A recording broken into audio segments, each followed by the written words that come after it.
세상에 떠도는 기묘한 괴담들.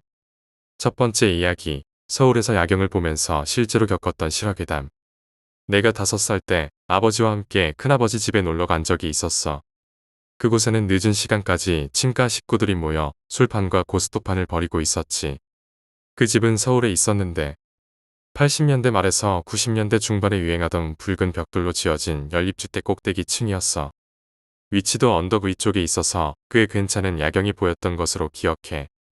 졸음이 쏟아졌지만 집 안은 좁고 시끄러웠어. 그래서 문을 열고 계단 쪽에 앉아 야경을 감상하고 있었어. 벌써 30년도 더 된 일이라 완벽하게 기억나진 않지만 그때의 할로겐 가로등들은 나보다 아래 있었고 구름도 달도 없는 아주 깜깜한 하늘 아래에 펼쳐진 밤 풍경이었지. 그런데 그때 지금도 잊을 수 없는 완벽한 이미지가 내 머릿속에 남았어. 그 당시 내 머리만 한 구의 물체. 성인 기준으로 핸드볼 공 크기의 물체가 불이 붙은 채로 어디선가 나타났어. 그 구체는 완만한 곡선을 그리며 천천히 내 앞을 지나갔지. 거리가 5에서 10m 정도였기에 아주 또렷하게 기억해. 불빛은 횃불처럼 밝고 맑은 오렌지 빛을 띠고 있었고 꼬리가 살짝 붙어 있었어. 그런데 자연스러운 불 같지 않게 붉은 빛으로 연소하면서 연기나 소음이 전혀 없었고 아주 고요하게 불이 타오르고 있었어. 너무 신기해서 아버지를 끌어당겨 나와보라고 했어. 저게 뭐예요? 불이 났어요. 하고 물었지. 그러자 아버지는 응, 저건 도깨비 불이야. 라고 하며 크게 대수롭지 않게 말씀하시고는 다시 집 안으로 들어가셨어. 나는 그 불이 사라질 때까지 한참을 지켜보고 있었어. 한 10초에서 15초쯤 되었을까? 천천히 멈춰있는 듯했던 불은 갑자기 속도를 내며 도시 쪽으로 날아가더니 사라졌어. 그건 정말 평생 잊을 수 없는 기이한 경험이었어. 그날 본 도깨비불이 내 첫 번째 경험이었지. 그리고 두 번째 도깨비불은 내가 고등학교 3학년 때였어. 우리 학교는 산을 등지고 앞에는 논이 펼쳐져 있는 외진 곳에 위치해 있었어. 개발이 덜 되어 있어서 저녁이면 운동장에 너구리나 고라니가 가끔 들어와서 뛰어놀곤 했어. 그날 야자 시간 전 급식소에서 저녁을 먹고 후식으로 쭈쭈바를 하나 들고 운동장에 누워 가을 하늘을 감상하고 있었어. 그런데 산 쪽에서 뭔가가 날아오고 있는 걸 발견했지. 크기는 테니스 공만한 두 개의 구체가 서로 꽈배기처럼 회전하면서 날아오고 있었어. 불빛의 색은 파란색과 붉은색으로 역시나 무음의 연기 없는 빛이었지. 높이는 아파트 5층 정도의 고도였어. 그 당시에는 드론도 없었고 생각해볼 만한 건 폭죽 정도였지만 폭죽이라면 당연히 소리가 나야 하는데 이건 너무 고요했어. 그 구체들은 500에서 600m 정도를 쭉 날아가더니 이내 사라졌어. 도깨비불은 과학적으로 증명되었다고는 하지만 어렸을 때 본 실험에서는 순간적으로 연소될 뿐이었거든. 하지만 내가 본 도깨비불은 비행을 하면서 일정하지 않은 궤적을 그리며 회전까지 했어. 그래서 아직도 이게 정확히 무엇인지 알 수 없어. 어쩌면 이 모든 것이 그냥 내 기억 속의 기이한 도깨비불로 남아있는 것일지도 모르지. 그 후로도 도깨비불에 대한 생각이 종종 떠올랐어. 이상하게도 그 불빛들은 단순한 자연현상 같지 않았고 어떤 신비로운 존재가 나를 바라보고 지나간 것 같은 기분이 들었지. 고등학교를 졸업하고 나서도 가끔 밤하늘을 보면 그때의 불빛이 다시 나타나지 않을까 하는 기대감에 하늘을 쳐다보곤 했어. 하지만 다시는 그런 기묘한 경험을 할 수 없었어. 그래서 점점 도깨비불은 단순한 어린 시절의 기억 속에만 남게 되었지. 어느 날 대학에 입학하고 처음 맞는 여름 방학 때였어. 친구들과 함께 캠핑을 가게 되었는데 그곳은 도시에서 멀리 떨어진 깊은 산속에 위치한 작은 호숫가였어. 밤이 되자 우리는 모닥불을 피우고 서로 무서운 이야기를 나누기 시작했어. 자연스럽게 내 기억 속 도깨비불 이야기를 꺼냈고 친구들은 신기하면서도 반신반의하는 표정을 지었지. 도깨비불이라니 정말 있었던 거라고. 그래, 난 분명히 봤어. 아무 소리도 없고 연기도 없는 불빛이었어. 그렇게 이야기가 한창 무르익어갈 때 문득 숲속에서 무언가 반짝이는 빛이 보였어. 모두가 조용히 빛을 바라봤고 나도 그 순간을 놓치지 않으려고 눈을 크게 뜨고 집중했어. 그 빛은 점점 우리 쪽으로 다가오는 것 같았어. 마치 그때 도깨비불처럼 천천히 떠오르면서 우리 주위를 맴돌았지. 모두 숨죽인 채 그 빛을 바라보며 아무도 움직이지 않았어. 한 친구가 작게 속삭였어. 저게 그 도깨비 불인 거야? 나는 대답하지 못하고 그저 빛이 사라질 때까지 가만히 바라볼 수밖에 없었어. 어느 순간 그 빛은 갑자기 방향을 틀더니 산 너머로 빠르게 날아가며 사라졌어. 그 이후로 우리는 그 불빛에 대해 이야기하지 않았어. 마치 그 불빛을 언급하는 것 자체가 그 존재를 불러오는 것처럼 느껴졌기 때문이야. 마음 한편에는 여전히 그 불빛의 정체가 궁금했지만 알 수 없는 두려움과 호기심이 복잡하게 얽혀 있어서 나는 다시는 그 불빛에 대해 깊이 생각하지 않기로 했어. 몇 년이 흘러 나는 도깨비 불이 나에게 보여주는 무언가의 메시지가 아닐까 하는 생각이 들기 시작했어. 마치 나에게 무언가를 알려주려는 것 같았거든. 그 뒤로도 나는 가끔씩 깊은 밤하늘을 올려다보며 그 신비한 빛이 다시 나타나길 기대했어. 두 번째 이야기, 아파트의 향수 냄새. 기숙사 생활을 마치고 원룸 아파트에서 자취를 시작한 지 어느덧 1년이 되었다. 이 아파트에서 나는 정말 많은 일을 겪었고 그 중에는 신기한 일들도 있었다. 가장 기억에 남는 것은 귀신을 본 경험이 2번이나 있었던 일과 실제는 아니었지만 치사량 수준의 피가 뿌려진 사건이 벌어졌던 날이다. 그날 경찰들의 탐문 조사를 받았고 TV에서만 보던 과학수사대의 조사 과정을 실제로 볼 수 있었던 것도 기억에 남는다. 실로 여러모로 흥미로운 경험을 많이 한 아파트였다. 금요일에 수업이 끝나면 나는 언제나 도미노 피자에서 페퍼로니 피자를 주문해 아파트 지하의 자판기에서 뽑은 펩시 콜라 한 병과 함께 영화를 보거나 애니메이션을 감상했다. 이 시간이야말로 한 주의 스트레스를 풀고 즐기는 나만의 행복이었다. 그날도 피자를 먹으며 컴퓨터로 애니메이션 아이돌 마스터를 보고 있었고 러브라이브를 보기 전이었으니 이 일이 있은 건 아마 2년 전이었을 것이다. 피자를 먹던 중 나는 문득 이상한 점을 깨달았다. 아까부터 어디선가 낯선 냄새가 나고 있었던 것이다. 마치 여자가 뿌릴 법한 강렬한 향수 냄새가 나고 있었다. 멀리서 희미하게 나는 것이 아니라 마치 바로 내 앞자리나 내 옆자리에 향수를 진하게 뿌린 사람이 앉아있는 것처럼 강하게 느껴졌다. 아직 뜨거운 피자의 냄새마저 묻힐 정도로 강렬한 향수 냄새였다. 나는 그제야 이 냄새가 평범하지 않다는 것을 깨달았다. 그 순간 컴퓨터를 멈추고 싶었지만 용기가 나지 않았다. 히비키의 밝은 목소리가 멈추게 되면 마치 이 강렬한 향수 냄새가 현실이 아니라 내 머릿속 착각이었음을 증명하듯이 내 주변에 강렬하게 남아있을 것 같아 두려웠다. 나는 그저 조용히 이 순간이 지나가기를 기도하며 이 이상한 냄새가 사라지기를 바랐다. 그러다 문득 이 향수 냄새가 복도를 따라 걸어가는 여자의 향기처럼 점점 멀어져 엘리베이터 쪽으로 사라져가는 듯하다고 느꼈다. 향수 냄새가 사라진 후에도 나는 오랜 시간 동안 불안함에서 벗어날 수 없었다. 처음엔 단순히 착각일 거라고 생각하려 했지만 그 강렬한 향기와 선명한 경험은 머릿속에서 쉽게 지워지지 않았다. 밤이면 내 방 안 어디선가 그 향수 냄새가 다시 나는 것만 같은 기분이 들었고 때로는 복도를 걸어가다가도 어렴풋이 그 냄새가 느껴지는 듯했다. 시간이 지나면 나름대로 이 불쾌한 경험을 잊어가고 있던 중 또 한 번 의문스러운 사건이 일어났다. 그날 역시 평범한 주말 저녁이었다. 나는 피자와 콜라를 곁에 두고 영화를 보려던 참이었다. 영화가 절정으로 치닫는 순간 현관 쪽에서 낮고 길게 울리는 소리가 들려왔다. 나는 소리가 난 방향을 바라보며 잠시 굳었다. 분명히 현관문이 잠겨 있었는데도 마치 누군가 문을 열려고 시도하는 소리 같았다. 심장이 두근거렸지만 무슨 일이 생겼는지 확인해야 한다는 생각에 용기를 내서 천천히 문 쪽으로 다가갔다. 문에 귀를 대자 이상하게도 누군가 현관 너머에서 웅얼거리는 소리가 들렸다. 너무 작아 무슨 말을 하는지 알 수 없었지만 분명히 혼자 중얼거리는 목소리였다. 불안한 마음에 잠시 뒤로 물러서서 상황을 지켜보려 했지만 그 순간 갑자기 문 너머에서 느껴지던 기운이 사라졌다. 나는 한참을 그 자리에서 숨을 고르며 기다렸고 결국 다시 문에 가까이 다가갔다.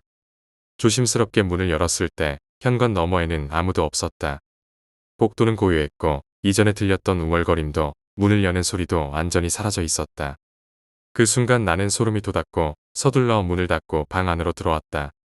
그 이후로 나는 밤마다 누군가 나를 지켜보는 듯한 기분에 시달리게 되었다. 가끔씩 아파트 복도에서 들려오는 발소리나 멀리서 나는 듯한 조용한 중얼거림이 내 귀를 스쳐 지나갔고 그때마다 등골이 오싹해지곤 했다. 며칠 후 한밤중에 잠에서 깨어날 일이 생겼다. 이번에는 방 안이 이상하게 어두워진 것 같은 느낌이 들었다. 침대 옆에 놓인 램프를 켜려고 손을 뻗었지만 램프는 작동하지 않고 방 안은 여전히 깜깜했다.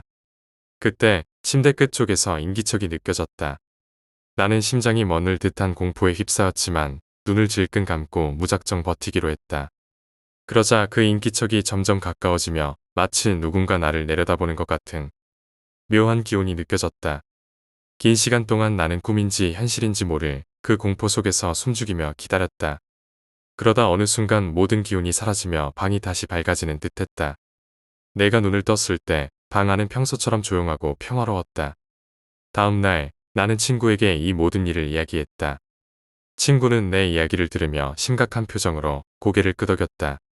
내가 사는 아파트, 전에 살던 사람들에게도 이상한 일들이 많았다고 들었어.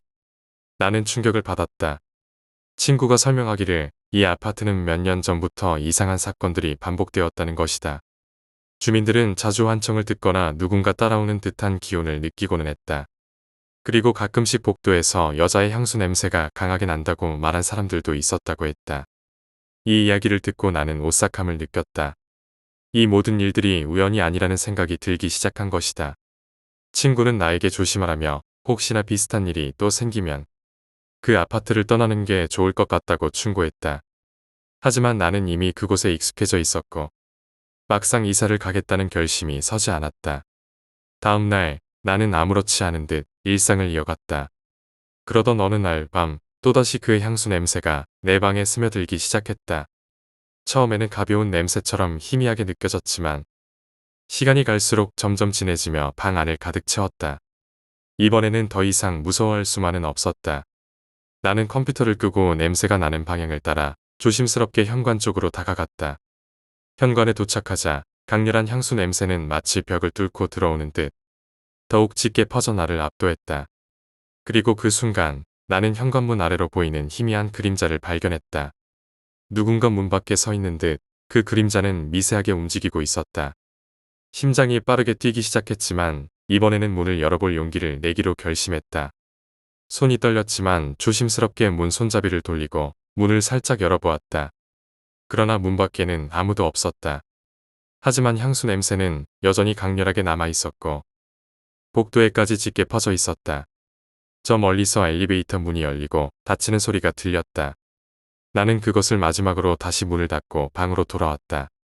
그날 이후 향수 냄새는 다시는 나타나지 않았다. 그러나 그 기억은 여전히 내 머릿속에 남아있다. 아직도 그때의 향기와 복도 너머에서 느껴졌던 이상한 기운이 가끔씩 꿈에 나타나곤 했다. 이 아파트에서의 자취생활은 이제 어느 정도 익숙해졌지만 그때의 기억만큼은 쉽게 잊을 수 없을 것이다. 이 모든 경험을 통해 나는 무언가 설명할 수 없는 현상들이 존재할지도 모른다는 생각을 하게 되었다. 우리는 모두 무언가를 보고, 듣고, 냄새를 맡는다. 하지만 그 모든 것이 단순한 착각일 수도 있고, 혹은 우리가 이해하지 못하는 또 다른 세계의 신호일지도 모른다. 그날 이후로 나는 주위의 작은 변화에도 예민하게 반응하게 되었다. 특히 밤이 깊어질 때면 다시 그 향수가 내 방 안을 떠도는 느낌을 받곤 했다. 이제는 더 이상 놀라지 않으려 노력하지만 아직도 복도에서 낯선 향기나 그림자를 볼 때면 자연스레 긴장하게 된다.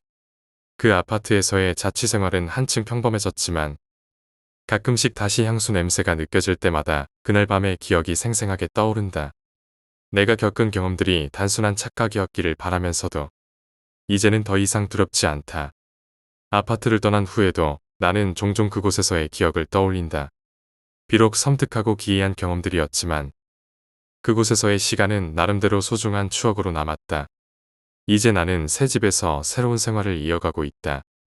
그러나 가끔씩 그 향기, 그 냄새가 다시 내 주변에 맴도는 듯한 기분이 들 때면 나는 조용히 숨을 고르며 그곳에서의 나날을 떠올린다.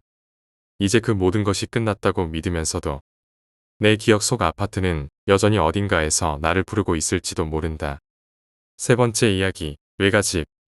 이모가 어렸을 때의 일로 외갓집은 여름철이면 민박을 열어 해수욕객을 받아들였다고 해. 민박집은 바다 가까이에 있어 피서철마다 손님들이 끊이지 않았고 외할아버지와 외할머니는 손님을 맞이하며 바쁘게 지내셨지. 그러던 어느 날 어두운 저녁 무렵 한 남자가 민박집으로 찾아왔어. 남자는 하룻밤 묵게 해달라며 방을 요청했는데 뭔가에 쫓기듯이 계속 주위를 두리번거리며 안절부절 못했어. 외할아버지와 외할머니는 남자에게 특별한 내색 없이 방을 내어주었고 평소처럼 손님으로 대했어.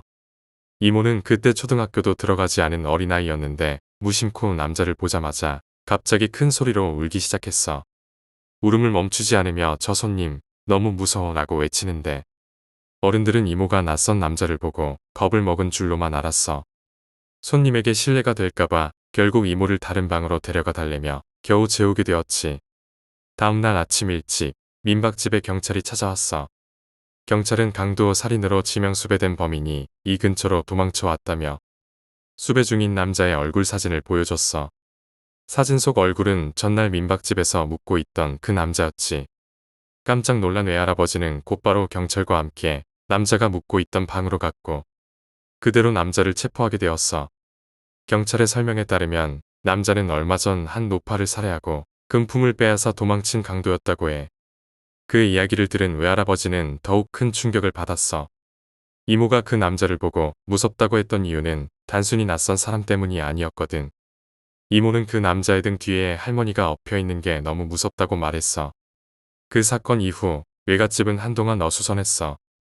이모는 너무 어린 나이에 겪은 일이라 그날의 기억을 정확히 기억하지 못했지만 어른들이 이야기할 때마다 왠지 모를 공포감이 마음속에 자리 잡았어.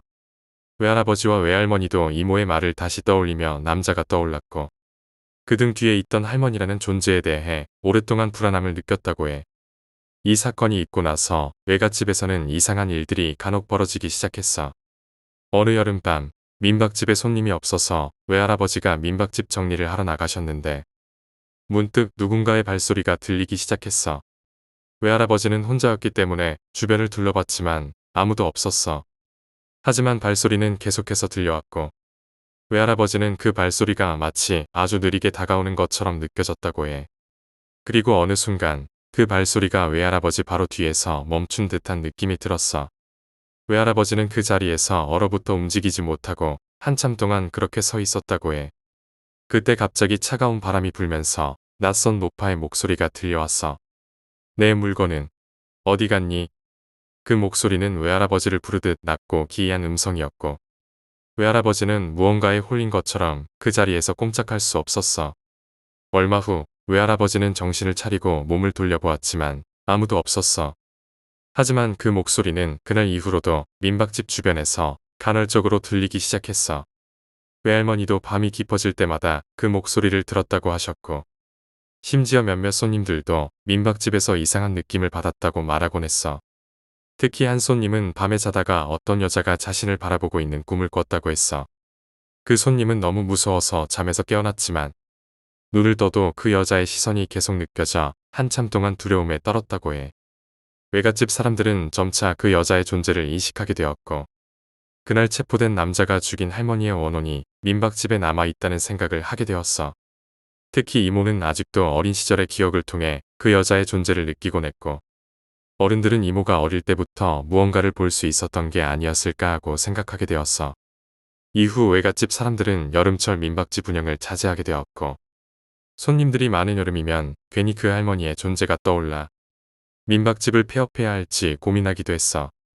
시간이 흐르면서 민박집은 점점 방치되었고 결국 외갓집에서는 민박집을 완전히 닫아버리게 되었지.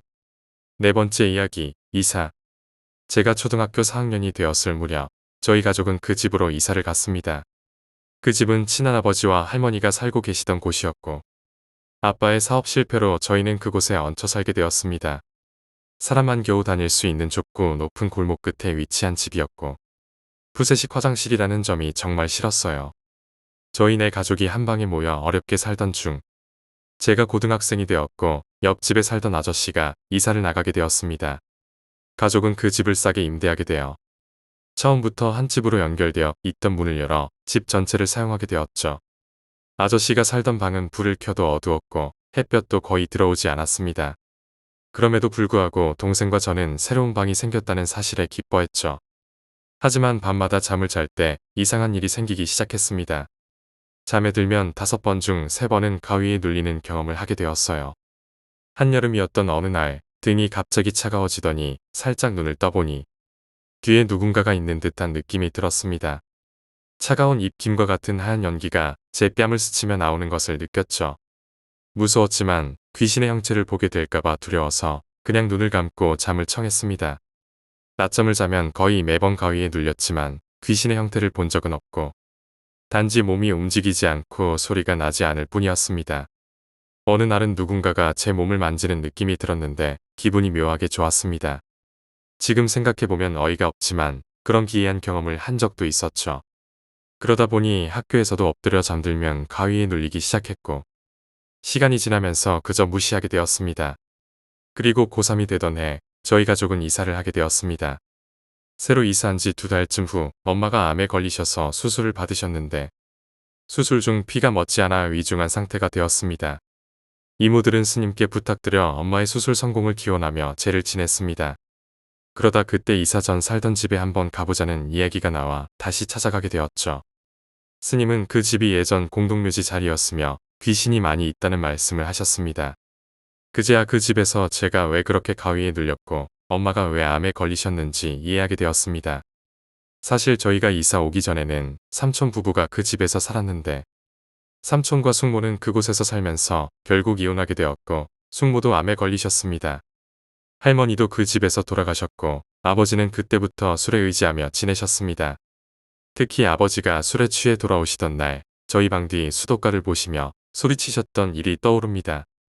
아버지는 거기에 서 있는 남자에게 너 누구냐, 왜 여기 있냐고 소리치셨죠. 엄마가 물어보시니 웬 남자가 그곳에 서 있었다고 하셨습니다. 하지만 우리 집에는 아빠와 할아버지 외에는 남자가 없었습니다. 귀신이 나오는 집이라는 게 이래서 좋지 않은 것 같습니다. 이사를 떠난 후에도 그 집에서의 기억은 쉽게 잊히지 않았습니다. 처음에는 새 집에 적응하느라 정신없었지만 가끔씩 밤에 그곳에서 겪었던 기이한 일들이 떠오르곤 했습니다. 특히 가위 눌림과 정체불명의 차가운 존재가 느껴지던 순간들이 잊히지 않았죠.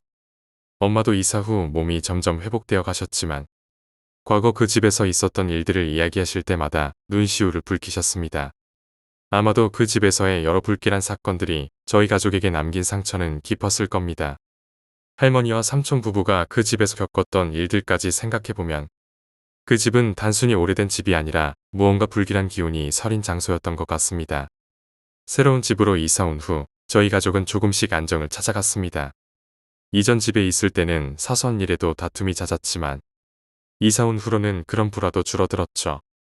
저는 가위 눌림에서 해방되었고 동생도 새로운 방을 얻은 것이 만족스러운지 매일 밝은 표정으로 지냈습니다.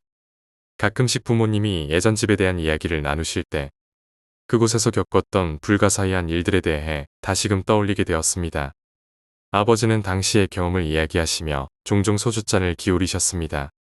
그러던 어느 날 가족 모임에서 할머니께서 하신 말씀이 저를 놀라게 했습니다. 할머니께서는 그 집에 얽힌 이야기를 조심스럽게 꺼내셨죠. 그 집에 오기 전부터 이상한 소문이 돌았단다. 원래 그 자리가 공동묘지였던 것만이 아니라 그 집에서 자꾸만 이상한 기운이 느껴진다고 주변 사람들이 수군거리곤 했어. 할머니의 말씀을 듣고 나니 그동안 제가 겪었던 모든 일이 퍼즐처럼 맞춰지는 느낌이 들었습니다. 왜 그 집에서 유난히 가위 눌림이 잦았는지, 왜 아버지가 술에 취해 수도가에 보이지 않는 존재에게 소리쳤는지, 어쩌면 모든 것이 그 집에 서린 영적인 기운 때문이었던 것 같았습니다. 이후로도 가끔씩 그 집에 대해 이야기가 나올 때면 저희 가족은 묘한 기분에 빠지곤 했습니다. 이사를 오기 전까지만 해도 우리는 그저 불행이 연속되는 시기라고 생각했지만 그 집에서 벗어난 후에는 모든 것이 조금씩 달라지기 시작했기 때문입니다. 지금은 새로운 집에서 평화롭게 지내고 있지만 예전 집에서의 경험이 종종 꿈에 나타나 저를 깨우곤 합니다. 가끔 꿈속에서 그 어두운 방에 갇혀있는 듯한 느낌이 들 때면 이마에 식은땀이 맺히고 그날 밤의 차가운 기운이 다시금 느껴지곤 합니다.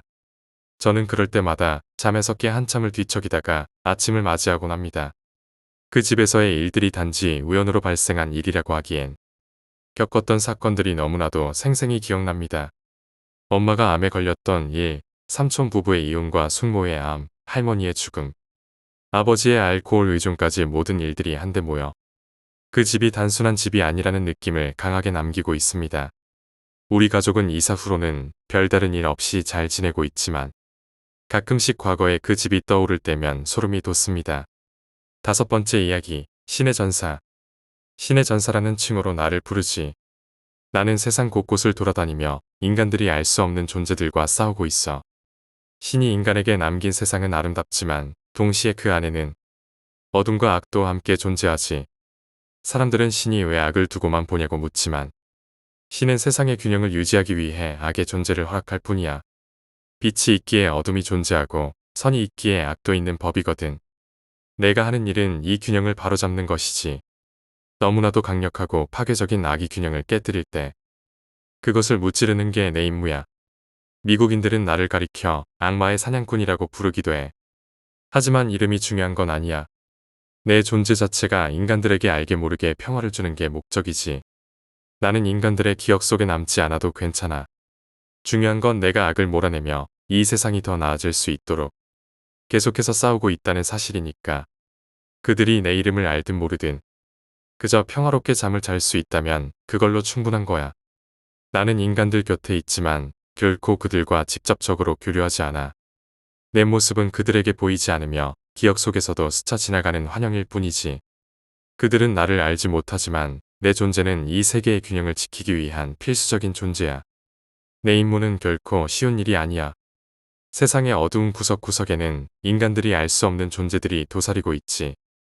그들은 틈만 나면 지상의 악의 씨앗을 퍼뜨리고 인간의 삶을 위협해 이 세상의 균형을 깨려 해. 내가 상대하는 존재들은 단순한 악한 인간들이 아니야. 인간이 아닌 그들보다 훨씬 강력하고 치명적인 존재들. 신이 창조하지 않은 어둠 속에서 태어난 괴물들이지. 그들은 인간의 꿈속에 들어와 악몽을 심고 절망과 불행을 불러들이며 이 세상을 점점 암흑 속으로 끌어들이려 하지. 하지만 나는 그들을 가만히 두지 않아. 그들이 고개를 들고 인간들에게 다가가려는 순간 내가 그들을 막아서지.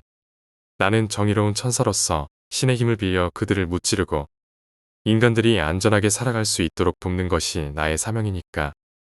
이 임무를 수행하다 보면 정말 끔찍한 괴물들과 맞닥뜨리게 돼. 그들의 힘은 가히 상상을 초월하지.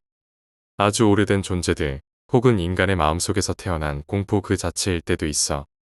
어둠 속에서 소리 없이 기어다니며 인간들을 공포에 떨게 하는 그런 악을 뿌리째 뽑아내는 것이 나의 역할이지. 하루는 한 마을에 내려갔는데 그곳 사람들은 알 수 없는 공포에 시달리고 있었어.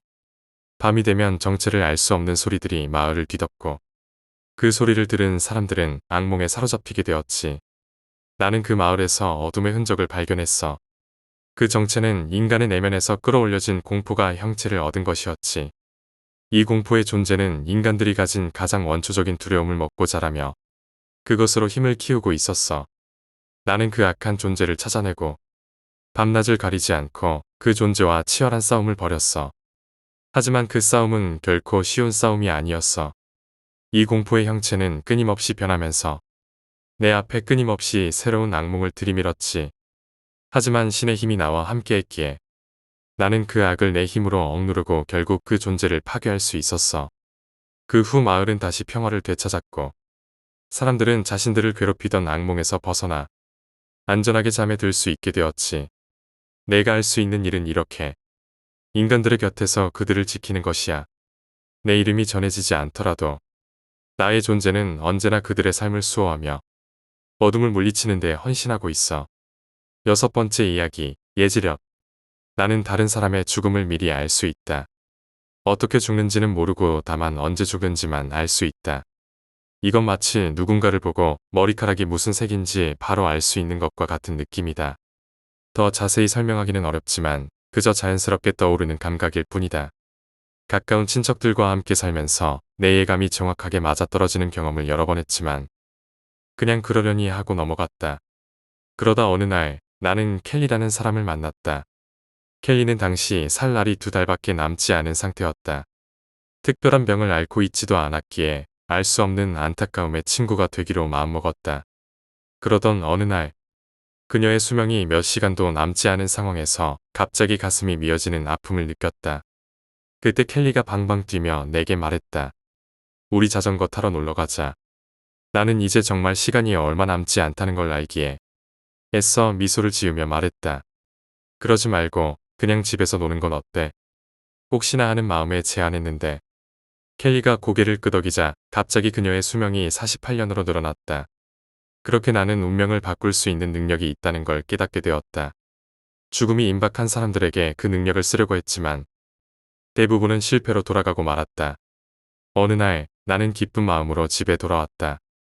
우울해하던 친구와 길고 긴 대화를 나누면서 그의 수명이 몇 시간에서 수십 년으로 늘어나는 것을 확인했기 때문이다. 기쁨에 취해 아내에게 열정적인 키스를 퍼부으며 방으로 들어갔다. 사랑을 나눈 후 행복한 기분에 눈을 감았다. 그러나 다시 눈을 떠 아내를 바라본 순간 그녀의 수명이 9달로 줄어든 걸 깨달았다. 그때부터 나는 아내의 수명을 되돌리기 위해 무슨 일이든 해보려고 했었다. 매일 아내와 더 많은 시간을 보내고 그녀가 소중히 여기는 일들을 같이 하며 그녀의 기분을 북돋아주려 노력했다. 하지만 아내의 수명은 9달에서 더 이상 늘어나지 않았다. 시간이 흐를수록 나는 점점 초조해졌다. 모든 게 내 탓인 것만 같았다. 내가 친구의 수명을 늘리기 위해 능력을 썼기 때문에 아내의 수명이 줄어든 건 아닐까 하는 죄책감이 밀려왔다. 그렇다고 다시 능력을 써보는 것도 두려웠다. 혹시 또 다른 누군가의 운명을 바꿔버린다면 아내에게 어떤 대가가 따를지 알 수 없었기 때문이다. 그러던 어느 날 아내와 함께 저녁 식사를 마치고 산책을 나섰다. 밤하늘을 올려다보며 조용히 걸어가던 아내가 갑자기 내 손을 꼭 잡았다. 요즘 무슨 일이 있는 거야? 아내의 눈빛은 예리했다. 아무리 숨기려고 해도 아내는 나의 불안과 초조함을 이미 눈치채고 있었던 것이다. 아무 일도 아니야. 그냥 피곤해서 그래. 나는 애써 미소를 지어 보였지만 아내는 쉽게 넘어가지 않았다. 그녀의 손을 잡고 한참을 말없이 걸었다. 그날 밤 나는 잠들지 못한 채 계속 아내의 얼굴을 바라보았다. 그녀가 아무것도 모른 채 평화롭게 잠들어 있는 모습을 보면서 어떻게 해서든 이 상황을 바꿔야겠다는 다짐을 다시 한번 하게 되었다. 7번째 이야기, 고백. 난 오래전에 모 방송사에 하청해서 영상 편집 일을 했었다. 당시에 나는 유튜브나 니코니코에서 친구가 만든 보컬로이드 곡과 그림을 편집한 동영상을 업로드하고 있었는데 TV 업계에서 일하던 친척 아저씨께 작품을 보였더니 센스가 있다며 칭찬을 받았다. 그 덕에 영상 편집 아르바이트를 소개받을 수 있었다. 작은 하청 회사였기 때문에 내 이름을 알릴 수 있는 것도 아니고 월급도 아쉬웠지만 아침부터 저녁까지 좋아하는 일을 하며 밥을 먹을 수 있으니까 불평하면 벌 받는다고 생각하며 무작정 일하고 있었다. 갈 일을 시작했을 때는 로컬 프로그램에 BGM이나 자막을 넣고 컷을 늘리는 등의 일을 하고 있었지만 1년 정도 다니면서 유명 프로그램의 편집을 맡게 되었다. 누구나 아는 버라이어티 프로그램의 편집을 자신이 하고 있다는 것은 더없는 우월감과 명예였다. 하지만 TV 업계는 화려함만으로 성립되지 않는다. 일반인에게 알려져서는 안 되는 그림자 같은 부분이 있다. 어느 날 사장이 나를 호출했고 나에게 새로운 일을 해달라고 부탁했다. 일을 시작한 지 2년쯤 지나 맡고 있는 업무의 대부분을 파악하고 혼자 할 수 있게 되었다고 자부했던 나는 아직 해본 적 없는 일을 맡아 기뻤다. 미지의 일에 도전할 수 있다는 기쁨이 가득했지만 사장은 부끄러운 듯한 표정으로 고개를 숙이며 말했다. 심령 영상을 만들어주지 않겠나?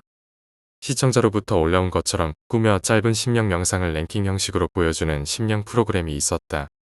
어느 정도 나이가 찬 사람이라면 알겠지만 그 심령 영상의 약 18. 즉 모두가 모조 페이크 영상이다. 아마추어가 인터넷에 올린 것을 차용한 영상. 비디오 대여점에 놓인 잘 알려지지 않은 심령 영상집에서 차용한 장면. 과거 방송된 인기 있었던 영상을 다시 가져온 것들을 사용하는데 이런 영상만으로는 프로그램에 신선미가 없었다. 그래서 완전 신작 심령 영상을 몇 개 정도 준비하게 되는데 그 일을 맡게 된 사람이 바로 나였다. 심령 영상을 만드는 건 죽은 자에 대한 모독이고 진짜 영상이라고 믿는 시청자를 속이는 일이기에 처음엔 죄책감이 날 무겁게 짓눌렀다. 하지만 몇 개의 영상을 만들어내고 난 후에는 내가 이 일을 진심으로 즐기고 있음을 깨달았다. 내가 만든 심령 영상을 보고 겁에 질린 아이들과 절규하는 어른들의 반응을 보면서 사람의 감정을 이렇게 움직일 수 있다니 지금껏 이런 일은 없었지 라고 느꼈다. 편집자들은 대부분 뒷면에서 일한다. 항상 영상의 중심은 연예인들이고 그들을 더 화려하게 보이게 하고 알기 쉽게 하며 즐겁게 시청자에게 전하기 위해 일하는 것이 편집자들이다. 우리가 아무리 잘해도 평가받는 것은 연예인 뿐이다. 라는 걸 당연하게 여겼고, 우린 그걸 납득하며 일해왔다. 그래도 마음속 어딘가에서는 자신의 일을 인정받고 싶다는 욕심이 있었던 걸까? 그 욕심이 심령 영상을 만드는 것으로 채워진 것이다. 심령 영상에서는 내가 주역이었다. 내가 만든 귀신이 주인공이 되어 내가 만든 공포가 시청자를 사로잡는 것이다.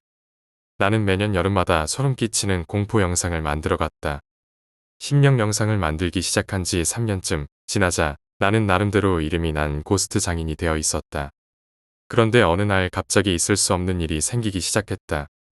직장에서 언제나처럼 일을 하는데 휴대폰이 울렸다. 전화를 건 사람은 고등학교 시절부터 친구로 지금도 자주 만나는 호리노였다. 어쩐 일이야? 요전에 애들이랑 밥 먹으러 갔는데 건강은 어때? 너 때문에. 호리노의 평소 밝은 분위기는 온데간데 없이 사라지고 몹시 허둥대며 떨고 있었다. 아야기가 차에 부딪혔어. 어제. 나는 말을 잃었다. 뭐라고 해야 좋을지 모르겠고 휴대폰 너머로 호리노의 오열 소리만 들리고 있었다. 다리를 자르지 않으면 안 된대. 아야는 이제 평생 제대로 걷지 못하는 거야. 깜짝 놀란 나와 마찬가지로 호리노도 같은 생각이었을 것이다. 그래서 나에게 전화를 한 것이겠지. 내가 말했지. 가짜라고. 정말 그런 거야. 아야짱의 일은 안타깝지만 말이야.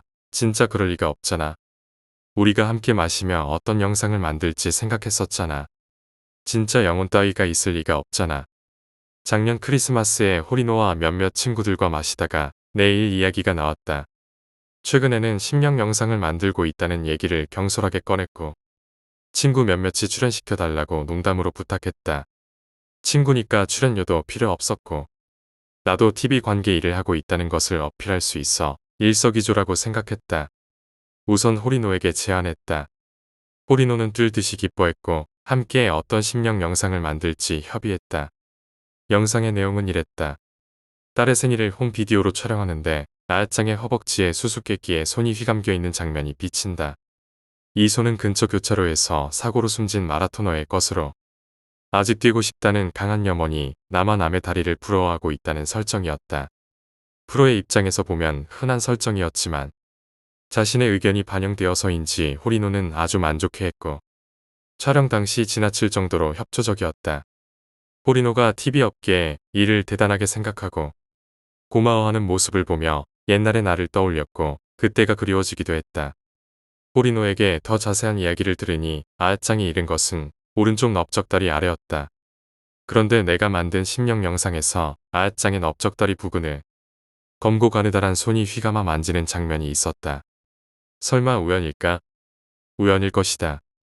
영혼이 있을 리가 없어.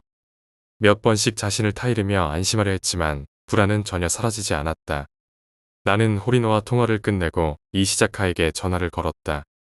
이시자카는 호리노와 같은 고교 시절의 오랜 친구로 호리노와는 다른 심령 영상을 함께 만든 적이 있었다.